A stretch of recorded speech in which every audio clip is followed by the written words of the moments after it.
All right, everybody. Welcome to Changers and Creators. I'm your host, Bennett here, and I am so excited, and as I just said to her before, starstruck, to be talking to the one and No, only no. Marilyn Harris. Welcome to the show. I don't know you. Ah! Oh, thank you for helping me. See, we said I don't know you. I knew exactly how to respond. You run out of the room screaming, I don't know you. But Ah! I'm gonna stay this time. Yes.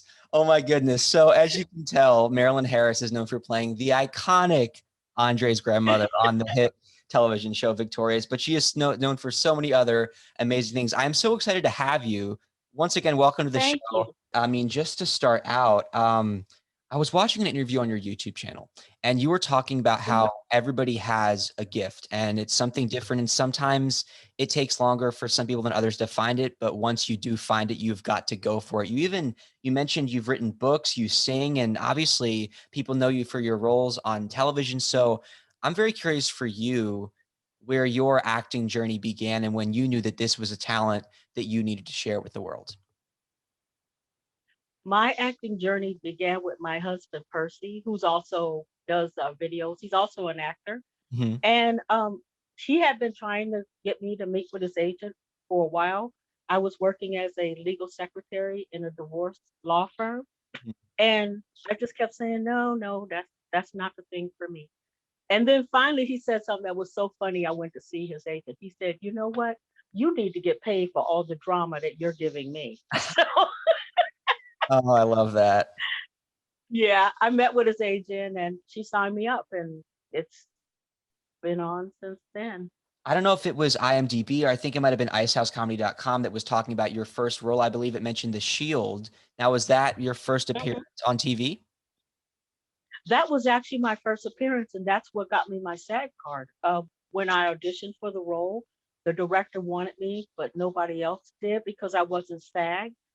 So she said, do whatever you have to do to get her card or whatever to qualify her. And I was playing a black lady who was a witness to a shooting. I mean, come Mhm. on, how hard is that? Wow. I mean, So what was that experience like walking on a set for the first time and seeing the cameras and not only acting but being on TV? it was amazing. Percy was with me because I told him he was my manager. Uh-huh. So after we came out on set and we were kind of watching CCH Pounder and some of the others film, we were kind of sitting there holding hands, and she walked straight up to him. She said, "That is not your manager." So it was kind of funny, you know. Yeah. Everybody was friendly. It Uh-huh. was cool. It was cool. I bet it was I cool. did a good job. Good. It Yes. was cool. I'm sure you did. And I mean, wow, that's yeah, that just must be so interesting because like you talked about your husband saying, you might as well bring the drama to the screen. And I mean, what was it that drew you Mhm. specifically to television? There's theater, there's film, and what was it about TV? Well, I asked my agent, "What is your goal for me as an actor?" And she said her goal was for me to be on a series. Hmm. So that's what I prayed for. I am totally sold out to God. So I don't make any decisions or do anything major without talking to God and talking to my husband. And so, since that was the goal she had for me as an actor, that's what I prayed for. And I knew nothing about acting. So I went to the library and I got a book on acting terms and, just general how to acting things. And Hmm. I studied because my very first audition, I did so bad that they stopped me right in the middle of it. So my second audition with the Shield, I was ready because I had studied, and then on top of that, my agent sent me to a acting coach for like a 15-minute acting session. His Hmm. name was Jarish Poindexter, believe it or not. But it worked out. He told me how to sit, like, I'm a witness and, I'm not friendly to you. And, it was so helpful. It was really helpful. Wow. So what is the timeline between The Shield and that beginning for you and landing your role on Victorious?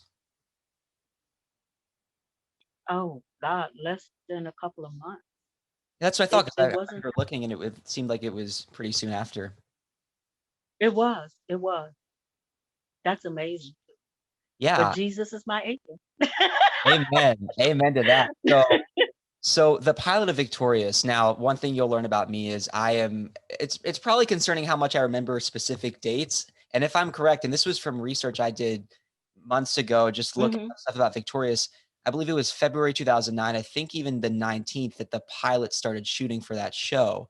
So I imagine that this is a process that began either sometime late 2008, early 2009. That's obviously, so you've been with this character for a long time now. I have, and some people think I need help because I'm still with her. But she's fun, man. I It got is. it helps us keep our acting skills up, you know. But Uh, you're right on the timeline. I kind of remember August 2009 when they first showed the pilot, if I'm remembering correctly. That date is sticking in my mind for some reason, but you're right about the dates. And the funny thing about it is I was working the whole time I was filming Victorious. So when my agent would say they want you to come in, I'd be like, man, I got to file this document with the court.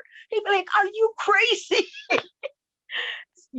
And my husband, I mean, the two of them would double team me and say, you got to continue doing this. yeah. And one time I even left because I was there to 1 in the morning.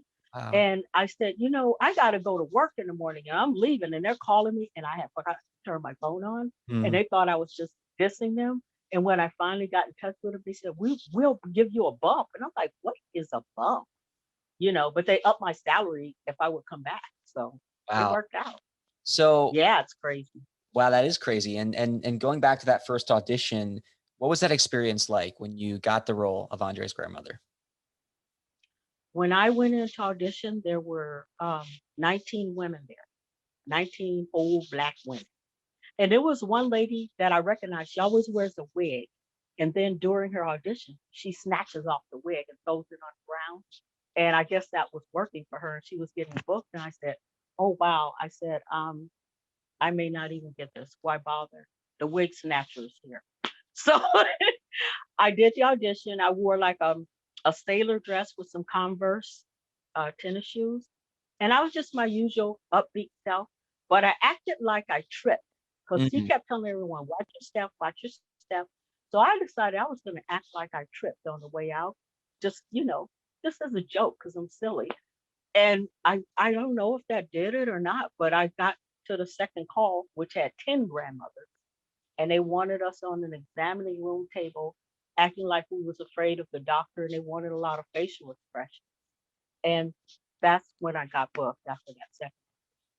Well, that's so interesting you talk about the way that that went because it must mean that so much of it is about, attitude and physical comedy and not just reading the lines or, obviously the wig snatch hilarious, but for you, you found your own unique thing that made probably really sold it to those casting people and Dan Schneider. And I mean, whatever it was, just it clicked. It was humor. I'm pretty sure Yes. that's what it was. Yeah. And Because it is a comedy. yes. Yes. I think I don't know. Tell me if this is correct. I hear that you said in one interview that your character was described as being afraid of breakfast, people, and sunshine. Are we in the ballpark there? Yes. Don't forget pancakes. But Pancake. yeah, it's really weird the way this character is because she obviously has some kind of mental issues, but it's all relating to things. She reacts to objects in weird ways, and she loves her grandson to death. It's like, She does. Oh my goodness. Oh man. Yeah. I mean, yeah. e- even the line in the pilot, I think when Andre said before we even met you, the woman's afraid of rabbis, bikinis, breakfast foods.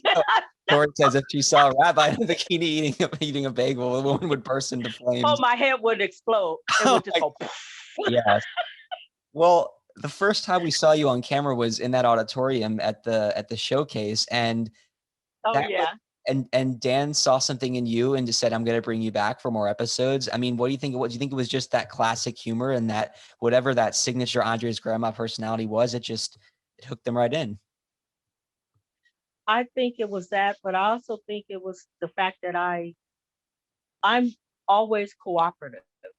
I mean, if there's something that I'm involved in, I'm going to give it 100%, and I'm going to be the last person to give you a problem. So I wanted to be like the perfect actor, just like I felt like I was the perfect legal secretary. So I was always in my dressing room. I always knew my lines. I always was where I was supposed to be. I never said, why is this line written that way? I never said, I don't like this wardrobe. I don't want to wear this. And I think he noticed that about me, but I don't think it was me. I think it was people like you, fans. Kids love crazy. And I think they might have done some kind of demographic or something and realized the character was a good character. Most people know you don't walk on a set and film the thing in and out. You're done in 30 minutes the way a show would air in 30 minutes. You're there for hours No, on hours. And like you said, I think you mentioned 1 in hours. the morning. So, I mean, just that process, if you could describe, I mean, there's rehearsals, there's run through, there's table read, and I'm sure I mixed up that order, but if you could talk to us about what that's like. You know a lot about it. You only mix it up one way. The very first thing you do is the table. Right. So everyone's in the room and we're reading the script through. You can act it out if you want while you're reading it because it won't be the only one we do. But it's a way for everyone to get familiar, with the script and how it's going to go down. Then after you have a table read, we have what they call is I can't remember the term, but it's just basically it's a rehearsal. So then you're saying those lines uh, while you're acting them out. So you put the motions in the acting, you find out where what your blocking is, your marks, where you're gonna stand, where you're gonna turn. Are you gonna be facing upstage? All that kind of stuff. The Mhm. technical part. So like the Once blocking. they get that, oh yeah, it's and you're still working those lines at the same time. So that's the beginning of it. And then once you get past that, where you're comfortable where you stand and all that, then they bring in the cameras and you do a rehearsal. Sometimes they film it, sometimes they don't, but the cameras are set up so you know what your focus is. Like Dan may say, look at camera left or look at camera live right. Or, can you step like this? Like when I went in on a Sicklewitz episode, originally they were going to have me when I say I don't know you and I step back, I ran, but they had me jump at first. They had like a stunt mattress for me just to leap, but there was time involved with me getting up to get back, into the room. Mhm. So they work those type of things out too, and then they're filmed. But if it's something that involves an involved prop like the oatmeal was dumped only once, so it was just basically a cup. Mhm. So that's basically how they do it. And then it for the final rehearsal, because you end up doing about three, they bring in all the executives, Nickelodeon executives or whoever. They may have a big shot they want to feel important. They bring them on the set. And then we do it all again in front of them just to see how they react, what their laughs are, what if is there anything they need to work out, that Well, and that's it. well, we're gonna get to the oatmeal. Believe me, I'm not skipping out on the oatmeal. Before I get to that classic moment, just kind of going back to step one with the table read, I was going to act because I think you mentioned in terms of acting it out. You obviously play a character where, honestly, I even noticed this with Psychowitz too. Like sometimes the voice and the tone is not the same as like your real voice because you got to amp it up and make it crazy. So when you guys Oh read yeah. the room, I mean, Tori, Andre, Robbie, maybe they're reading their lines there. Although actually, you could also argue that Ariana Grande had to change her Oh voice. yeah. So Yeah. That voice of her. are you guys changing your voice and your tone to match the character? Or are you reading it in your sort of regular actor slash actress tone, how you would say things in real life? Usually in the first table read, you're not because you're absorbing the material itself. Mhm. But by the time you do the second table read, you're all in Mm. because that's what it's all about. That's your job to be that person. Okay, I see. Very interesting. And also, I always get so curious about not everything always makes it to the final cut. And so some things I imagine some lines or film that might get cut. And however much you might remember, were there any instances in which you were reading things that didn't end up, whether or not you watched it on TV, didn't end up making the final cut that we saw that you probably read in the table read, but maybe got cut for TV? They make revisions throughout the entire process because sometimes I'm sure you experience this with what you do. Words don't fit or Mhm. it doesn't flow, or you want it to be more concise or more funny or whatever. And sometimes they'll make changes. So they work in colors. Blue script, the pages will be blue, or all the pages will be pink, or all the pages will be white. The final script is usually, I think it was usually a blue script or Mhm. something like that. So you could tell by the different colors they use how many revisions they went through. Some things seem funny on paper, but it may fall flat when it's spoken out loud, and sometimes changes are made to that regard. Mhm. When it comes to filming, um, what was it? A Christmas Story. Do you Yeah. remember that episode? Uh-huh. I was supposed to be the one in the bushes, Oh. but at the last minute, they decided maybe it'd be funny if it was a man. It would be kind of creepy, and I don't know if it was Nick Nolte or someone else, but so we had done all that filming. I still got paid for it and everything, but they decided that it would be better if they used a man. Mm, So my whole scene was my all my filming was eliminated from I that. see. But that happened. That Mhm. happened. Yeah. Now, I also want to talk about bloopers because sometimes we see, I think they did one episode. By the way, I didn't even realize this existed until I found it last night that there was an episode called Blooptorious where they did a thing with you on the slap where there was I think it was Beverly was your actor name and you got to do the interview with, um, the Rex. cocaine guy. Yeah, Rex. Yeah. But, a 30-minute show about bloopers is only gonna show so much. I imagine there's a lot of instances where, first of all, someone as funny as yourself, whether it's you or your castmates, are there ever days when you guys just cannot get through it because something is just making you laugh so much and you gotta do take after take? I imagine that happens sometimes. It does, especially when I do the I don't know you or don't touch my skin Yeah. or all that. And the kids will be like, Yeah. it's Yeah, I think I could never pick a favorite line, but one of them was the numbers on my clock keep changing again. That was I know. It's like she's nutty. And punching that computer, oh man. my It god. was like in the Wi-Fi in the sky. Yes. We did that about 5 times. They're like, "You okay, Marilyn? Yeah, I'm all right." Bam. Yeah. Oh my goodness. By the way, so, you did have some scenes like that where you're in the house, your house and Andre's house. And then there's like the main sets, like the school and the classroom and Tori's house. When you have sets like that are probably only used every couple of episodes, are those sets that have just been kind of sitting around? Do they have to like redo different sets when you need them differently accordingly? Or do you know what I'm saying? Do they keep like changing things around for the sets that aren't probably used as much as the regular ones? That's a very good question.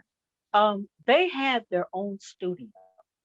So everything that we needed for iCarly, Victorious, and I guess they probably filmed Drake and Josh there too.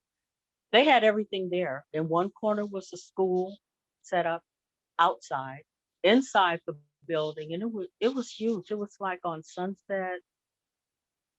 I can't The remember the other Nickelodeon on street, maybe Sunset? before Highland. Yeah, the Nickelodeon studio on Sunset. They had that whole area. And everything was filmed in that one location for the scenes that I did. I know some of the other episodes they probably went off studio for certain things, like the one Mhm. with the cars that were bumping. But who knows? They may have filmed that there too. But Right. everything that I filmed was right there at the studio. Uh-huh. So it was very convenient because they had wardrobe up on the top floor. They had studios, dressing rooms. Then they had the where you film, like everything's on the bottom floor. It was very organized the way that they had it. Yeah, and I know it's unfortunate the studio's no longer there because they built condos I instead. know they did. They tore it down for condos. Can you believe Yeah, it? wow. Like Um, you well, do know Victorious. I do well, Wow. I mean, believe me, this is between all the research I've done on you and just over the years, I mean, I'll get a little bit later into my dream as to what I hope to accomplish in Hollywood or wherever that may be. So I studied I'd these love to shows hear it. intensely, but so I think the time has come to talk about your favorite episode. One word, oatmeal. I don't even have to ask you because I know because I've seen enough of your videos to see that Driving Tori Crazy is your favorite episode, and I think a lot of people's. My first question for you, because we all know that the majority of what made that episode so classic took place in a car. Are you filming that on like a little stage with a green screen? I imagine it's not actually, driving a car. I'm sure that there's a lot of behind the scenes that goes into that production. That's it exactly. We were on set. We had a shell of a car. And we did the standard 3 rehearsals, and then on the final one, I got the dump baby. It's Uh, like what a mess. it was fun. There was a lot of people there to watch that one. Oh, Sometimes people stand around and watch, and sometimes they're like, "This is just my job. I'm not gonna bother." But man. everybody was there for that one. Uh, oh my goodness, I'm sure there were. Oh man, I mean, think about it. Just when you think it can't get any funnier, I already cracked at the line. I gotta find my muffin, and then next thing you know, I know. will you hold my oatmeal? Put your hands. I'm not letting you touch my mug. No, my favorite was the laugh. Yeah. You don't Loved have it. your driver's license, and then Leon, did he break character, or was he? I know. Oh, when you see him turn and look Yeah, that way, he yeah, was trying to hold on. And if you look real close at the end after I jumped out, I was like, ooh. yeah. I wanted to laugh so bad. It was just Oh, like, but no, man. she's not gonna laugh because that's her usual crazy self. She's what's wrong with dumping oatmeal, you know? So How many takes did that one do? with the oatmeal, just that one. But we had 3 rehearsals before Yeah, I we was did gonna it with say an empty cup. it's pretty hard to recreate that moment. All right, let's reset back to one oatmeal again. I know. We don't want to do that to Tori. And she Oh was my like, gosh, she's already been through enough in that episode. tell me about it. Oh my goodness. It was fun. I always like to pick up on the little things, like when you said, "Was I talking to you?" I don't think I was. Think so. That's all me, baby. That's what I was going to ask is, does the director, I suppose as the actor, you're responsible for coming up with those little nuances and things that make it 10 times funnier. That's it exactly. They give you the words and they give you a description of the character, and then it's up to you to flesh that out.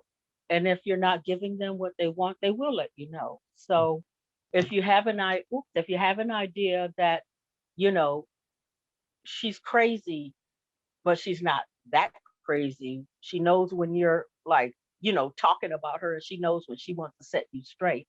And, it kind of reminded me, to be honest, of my mother because she'd be like, I don't think I told you could go outside.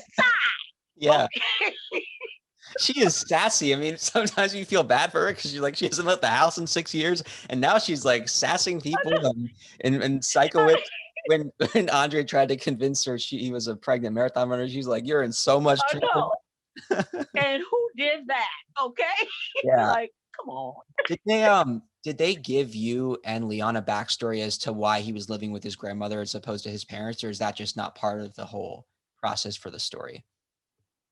It's, I don't think they thought it was necessary as part of the process. And Right. I'm not that type of actor that's, can you tell me what the character childhood was like, what the motivation is behind it? I Mhm. mean, they write the words. It's hard enough to do that. So, maybe that's why I was back so many times because I took it upon myself to flesh out the character and figure it out. Some people took liberty to figure it out for themselves. I actually found something on the internet that I found to be very offensive, Mm. which was saying that Andre's grandma or somebody in the family was selling drugs or Oh, something, and and everybody was going to prison, and that's why she was crazy. And I even shared it on my YouTube channel or Instagram, I can't remember which, where I said this is so offensive because even as a character, why does this young black man have to have drugs and violence and prison yeah. in his past? If you're gonna make up something, how come you can't make up something that is positive? Because if you notice, Andre was the coolest, most positive dude in the group. He was the one always trying to help and solve things. He was like the anchor, Yeah. for Tori. And he's the one that encouraged her to shine, to be who she is. So um I was never they never discussed the backstory with me.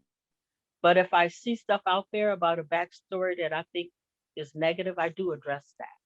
I That just don't like yeah, that's good. That's true. I mean, I think if people really thought about what they were seeing on screen, like you said, he was so it. Mhm. positive, and I mean, even in his music, you could tell like he's just like as a musician, he's got so much soul. And even I don't know if you saw when Leon was on iCarly, he played the kid named Harper. He was I'm not sure if you saw the episode, but he was also playing a musician, and like as an actor and as a character, he exudes so much positivity. So it's really sad to see that people, have these. I mean, so much negativity on the internet, but I guess at the end of That's the day, it's the world. it's the world. And I Unfortunately, was a fan of his before I even did Victorious. He was in that movie August Rush. uh-huh. So have you ever seen that movie? I haven't. August Rush? Mm-mm. You should see it. You will see Leon Thomas III at about 11 or 12 acting and singing. Um, he plays like a kid on the street.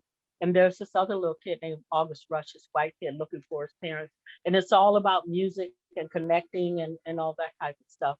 And he did that on Broadway for a while, just Mhm. like Ariana had done Broadway. So they all had backgrounds. The show was developed to give them a vehicle for their singing, Yeah, and they didn't know which one was going to break out, but they all had opportunities to sing and act and do different things on the show to move them forward in their careers.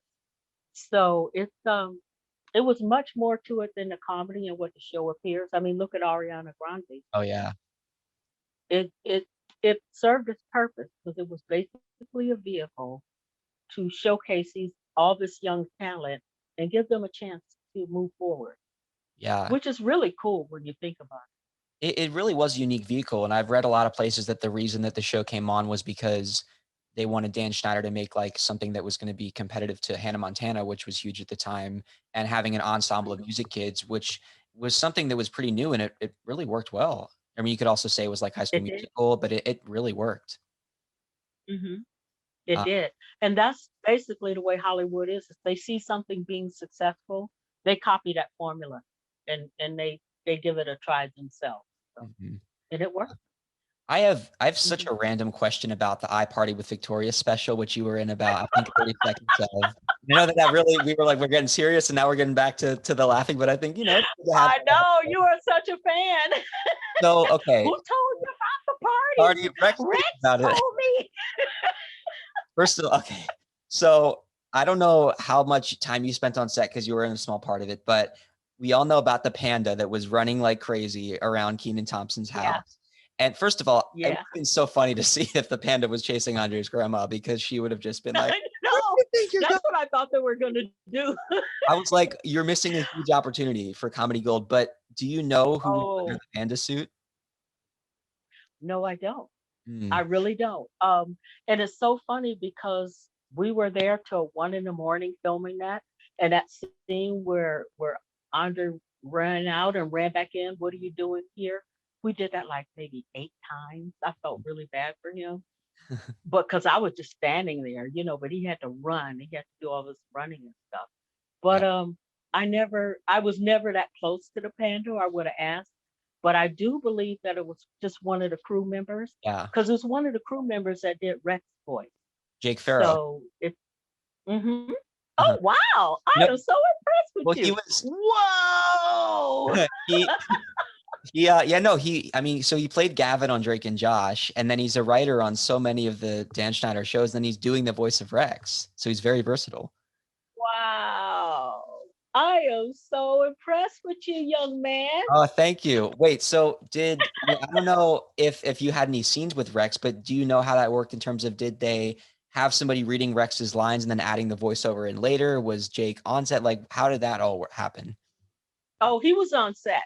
He Okay. was at table reads. He was on set, and it wasn't that often that Rex was featured, except that time that what he was in a hospital or Oh he yeah. sold them or something. Yeah, yeah. Uh, Because I really know a lot about my episodes, but I was at work. I was doing stuff. right, I was like, I wasn't there.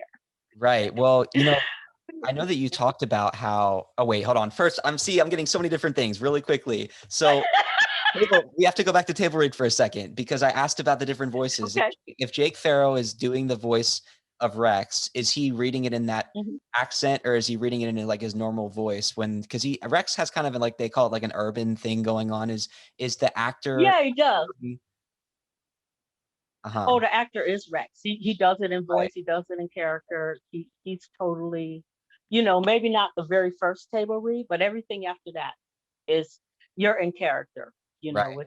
It's all about you getting that muscle memory, of being that character, saying those words, doing those actions.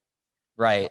So you did mention how, of course, you go to work, you haven't seen every episode. I mean, I'm curious too if you've seen the episodes that you're even in, but there was one episode I had to ask about because you weren't in it, but basically Andre got Mhm. to use your pet bird for, is this ringing a Oh yeah, bell? Larry. Right? Larry. Yeah, yeah. I was wondering if it sounds like you know all about that, even though you weren't in the episode. I do, but only because my brother's name is Larry. I thought it was a coincidence that the bird, and my last name is Harris, and the character was Charlotte Harris. I Right. believe God has a sense of humor. So when I saw all those coincidences, I was like, oh, wow, this might happen. But no, the episodes that didn't involve me, I wasn't there. I won't say I wasn't a fan of the show, but I didn't see every single episode. Sometimes I would just flip it on and watch Mhm. just to see what they were up to. Right. Yeah. Wow. Well, gosh, there are so many different things that I love to just this is so fun. I mean, I can't lie, but It is fun. You are my first podcast, by the way. really, oh, Yes. that's so exciting. People have asked me, but it was your name. I like the name Bennett Oh, thank you. because Well, my favorite saying is Bennett is all up in it. So that's so cool. Okay, so I it was is cool. I gotta tell you, just a little sidetrack here. I am a complete night owl. I too late. I've been up till like 5 a.m., 6 a.m. Sometimes I work. I like to work at night and I sleep till like 12 or 1. But when I woke up at I think it was noon the other day and I was so groggy, I stay in bed. I saw your message. I ran downstairs like, Mom, Dad, she responded. I was so excited. I can't even lie. I was so excited to hear from you. Well, tell mom and dad I said hello, and I'm happy I did. I'm not always on Instagram. I'm still learning the social media thing. Like my YouTube channel just came about as a thought. I had been to the dentist, and the dentist said, "Brush your teeth in circles." And I laughed, and I said to myself, "I bet Andre's grandma would put her body in circles Oh my God. instead of brushing her teeth that way." That's how I made the very first video, and people are always asking me, is the show coming back? I missed that crazy woman. So I just kept it up. And then Yeah. my husband, he's an actor too. So he's Scratch, he's Tutu. We have all these different characters and things. And um, it's just been a lot of fun. And it helps us with our acting skills. It's like anything else. If you don't use it, you could possibly lose it, you Mhm. know? So um, we like to think of different ways of the crazy that we can bring in the videos and stuff like that. But a lot of it is just spontaneous. We'll be doing something to be like, you know what, that would be a good video for Andre's grandma. And we just film it in. That's There amazing. you go. I mean, It is. it's hard to believe how long it actually has been since the show went off the air, but just like one or two more things to pick up on. I mean, first of all, again, a little bit of a sidetrack, but there was the Victorious video game at this, it was where I think it was called Victorious Taking the Lead. I found it last night because I was curious. I went, Oh yeah. you were in that game. So any I fun was. about recording the voices for the video game? It was so much fun. I actually looked into doing voiceover work after that, but uh, I'm going to tell you a secret. I'm just following God's will. I'm here by blessing. I'm not the normal type of an actress that stresses everything. My agent sometimes has to send me a text, an email, and call me to remind me that I have an audition because my focus it's not that I don't respect acting. I love acting, and I know it's a craft. You have to work at it hard. I believe it's a gift, and I believe that's why I'm able to do it. But what was your question? I Look at me. forgot. I'm over here thinking, what was I saying? Yeah, no, I think, yeah, no, I want anything fun about going in, recording the voice, or being part of that process for first year on TV, Oh now in yeah, the video game. you asked me about Sinjin was there too, and I love Sinjin, Yeah. the character Sinjin. But it was easy. It was fun. I don't know if you ever done voiceover work, but they put a piece of paper in front of you. You have a mic, like kind of the setup you have, and they say, "Okay, say the first line like you're angry. Say the second line like you're crazy. And they just have you say it different ways.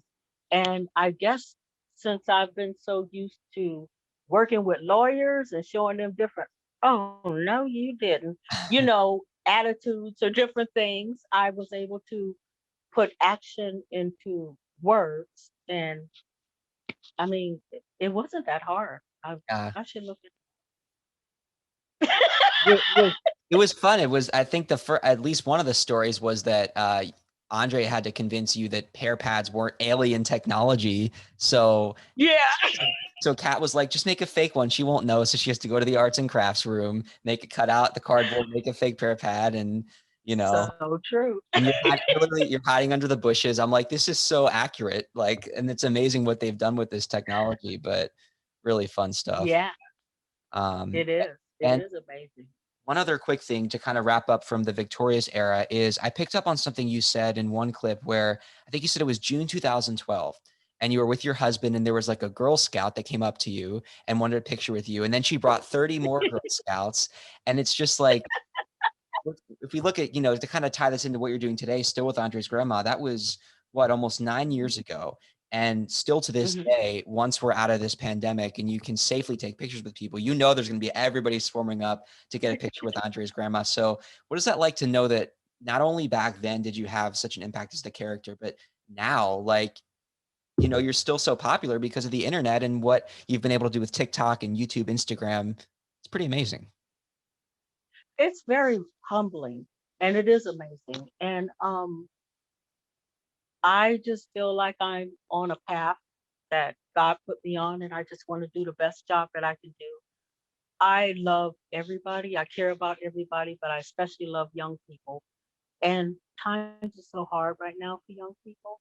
So I try to be encouraging and positive. And I feel like if you have a gift and you don't use it, that may be part of the reason why you're not happy. Mm, So if even if you fail, at least you tapped into it. If you're thirsty and you're dying of thirst and you have a faucet in front of you and you don't turn it on and get that water, then it's on you. It's on mm, you. So you have to tap into the gifts that you have, but that doesn't mean you have to stay there. Just explore it and give it a chance so you have no regret.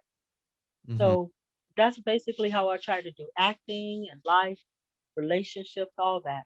I'm not a Pollyanna. If I feel like you're toxic, I will back away. mhm, But my basis for everything is approach with love, approach with caring, and take it from there. Because some people they're hard to love. So you mm. just say, okay, you hard to love. I'm gonna check on you, but mm-mm, you Mm. know. You mentioned all these bookings, and I saw an update video that you did on YouTube and Instagram. You Hmm. talked about, I think you mentioned Shameless and Game of Hmm. Talents. Big shows. Hmm. Is there anything you can talk about that? Game of Talents with Wayne Brady. We filmed that in November. Um, from us, we have a thing where we do what's called game show run throughs, Mhm. and that's because of my husband. We have such big personalities, and he's always, let's get on this game show. We've been on over 10 game shows, Wow. and so people have kind of gravitated towards us and asked us to test game shows. So we've tested, and we were there from the very beginning in the production of Common Sense, America Says, are the ones I can remember. But the game show that we're about to be on, um, it came through, I think, John Quinn, who was a big producer on Wayne Brady's show, Let's Make a Deal. So they sent them an email and we went through the process, the interview, the background checks, the Zoom meetings and all that. And we was on the show. It'll air sometime after March 21st. I was already so excited about that show. When I heard you mention that, I was like, whoa, because it comes on after The Masked Singer, and I've been a longtime fan of The Masked Singer, and Oh, I love that show. this is their new show It's after kind of that. scary though. It's like Those masks. I know they're so detailed. Yeah. I'm Wow. like, wow, Oh is my that the goodness. devil? Mm. Wow. We've covered so much, and I'm so happy that we got to all of it. And then I got to answer basically every question imaginable about Victorious, everything I wanted to know about the business. And Marilyn, is there anything else that you want to say about things that we should look out for you, where we can find you, just setting us off with good vibes, anything that you want our listeners to hear from you? Well, you know about my YouTube. It's under my name, Marilyn Harris. And Yes, that is me. I have Instagram under Crazy Cool Grandma, my comedy name, and I'm on TikTok under Andres dot Grandma 77. And I'm exploring doing more dancing on TikTok, but I'm going to dance as Andre's grandma. So I'm going to be stiff. I'm going to be afraid. I'm going to be crazy. I've been looking at that video about let me see you walk, Yeah. let me see you walk, walk, walk. Well, I already have a little crazy walk that Andre's grandma's going to do. I'll probably film that maybe a couple of days or something like that. But anyone that wants to go to my social media outlets, that's cool. When I first started, it was fun, and somebody sent me a comment saying, "You're just trying to make money." I was like, "I can make money doing this." So I figured it out, and Wow. I got monetized. That's So awesome. I always take, the comments as information and motivation. If someone, sends me a comment like, "You need to stop. It's been years. Why are you still doing that?" And I'll be like, "It's been years?" Yeah. Oh, that's great. That's my thing. Humor is my thing. So I just and then they'll come back later with, "I'm sorry I said that. I was having a bad day. It was no reason for me to be mean to you." Because if you give them the meanness that they give back, then nobody's learning. Right. Nobody's changing. So I welcome comments. In the beginning, I tried to answer comments. I still do. I try to answer as many as I can at a time. I'm not always on Instagram. That's it. That's my life. Basically, since I retired 3 years ago, Oh, this is keeping me really busy between, the acting and the writing and, all that stuff. So it's well, fun. I'm I'm enjoying. very excited to see everything that the future holds for you, and I'm so thankful that you came on to Changers and Creators, Marilyn Harris. Thank you so much.